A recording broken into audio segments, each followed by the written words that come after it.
জমে উঠেছে বিশ্বকাপের পয়েন্ট টেবিল। 2 ম্যাচের মধ্যে দুটিতেই জয় পেয়ে টেবিলের শীর্ষে রয়েছে নিউজিল্যান্ড, ভারত ও পাকিস্তান। আর 2 ম্যাচের মধ্যে একটিতে জয় পেয়ে 6 নম্বর পজিশনে অবস্থান করছে বাংলাদেশ। আগামীকাল পয়েন্ট টেবিলের শীর্ষে থাকা নিউজিল্যান্ডের বিপক্ষে চেন্নাইতে মাঠে নামবে টিম টাইগার্স।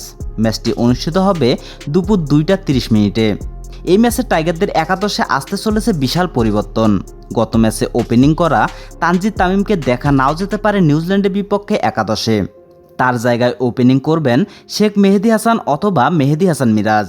এছাড়াও গত ম্যাচে না খেলা মাহমুদুল্লাহ রিয়াদকে দেখা যাবে একাদশে, তবে তার জায়গা হতে পারে 7 কিংবা 8 নম্বর পজিশনে।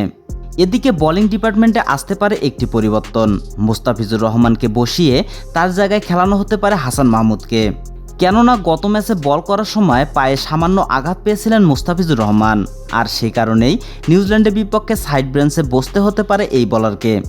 তবে চলুন এক নজরে দেখে নেওয়া যাক নিউজিল্যান্ডের বিপক্ষে টাইগারদের সম্ভাব্য একাদশ।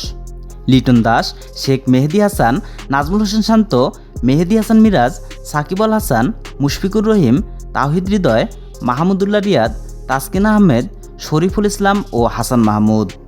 তো দর্শক, নিউজিল্যান্ডের বিপক্ষে টাইগারদের এই একাদশ আপনাদের কাছে কতটা যৌক্তিক বলে মনে হয়? অবশ্যই কমেন্ট করে জানিয়ে দিবেন আপনাদের মূল্যবান মন্তব্য।